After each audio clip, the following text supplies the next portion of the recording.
So it appears fresh off all-time franchise-high sales figures that the Fire Emblem franchise is just the latest to find itself on the front lines of the social justice siege.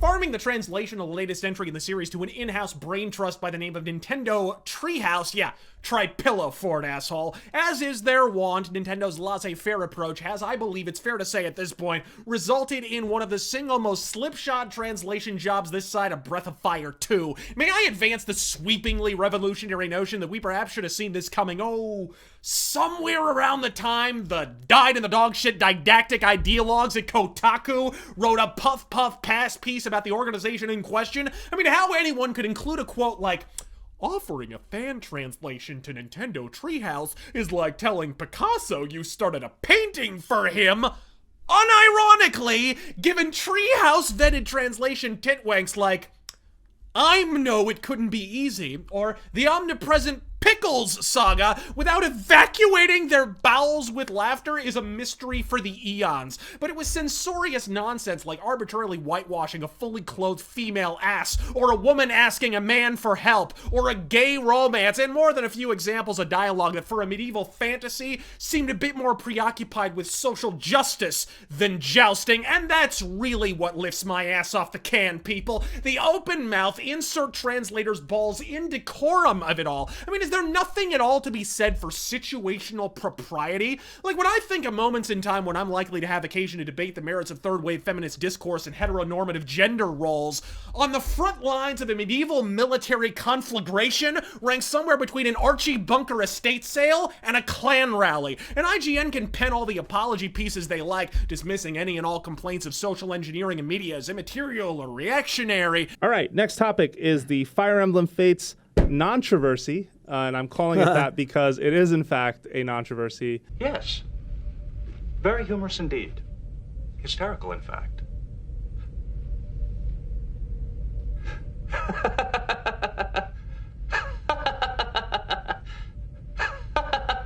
History has irrefutably proven that the farther the vag-happy Visigoths advance beyond the Roman perimeter, the more these border skirmishes prove to be part of a more pernicious campaign. And I don't necessarily blame Nintendo for all this, at least not for anything beyond their characteristic abject indifference. If Nintendo were a bit more on the ball and proactive with translation jobs, maybe 30 years later, we still wouldn't be lighting forums on fire over whether to call him Bowser or King Koopa. Me, I'm going with the name that's a tribute to Alice Cooper. Thank you very much.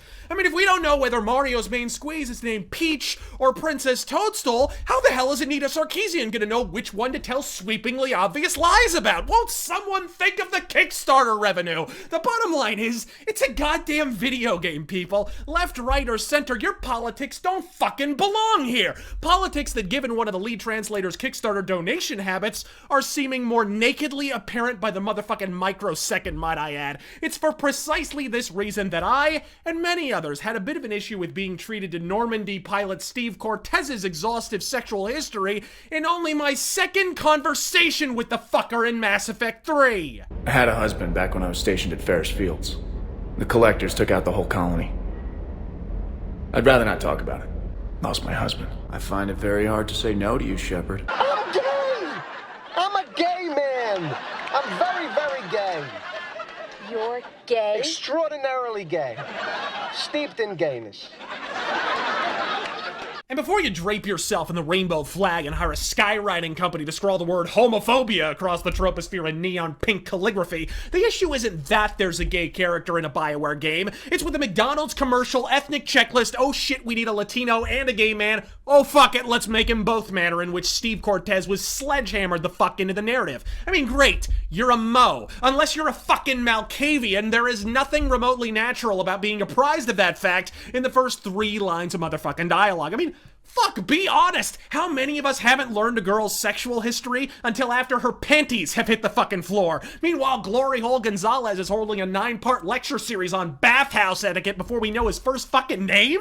Have we so thoroughly co-opted the function of narrative and characterization that supporting characters have degenerated into glorified signposts for whatever en vogue political pablum is being crammed into our collective duodenum that week? Is conveying a rough approximation of genuine humanity no longer the goal here, people? Look, my detractors may differ with me in this assessment.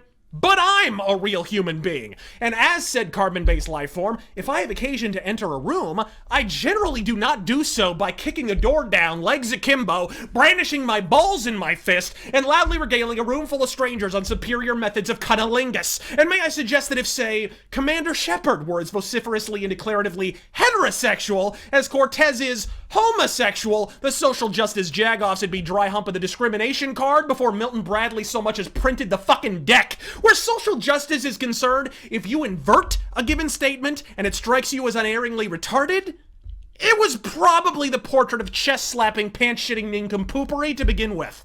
If the sausage soliloquy sounds like the discordant fever dream of a preteen provocateur, what does that say about the mullet-bedecked bulldyke that generated the vagina monologues exactly? And may I just state for the record, as someone who was compelled by the exigencies of collegiate academia to attend the bra-burning burlesque show in question, if this is what vaginas say when given the opportunity to cast wide their collective yaps, my kingdom for a tampon. I'm RazörFist. God fucking speed! We don't need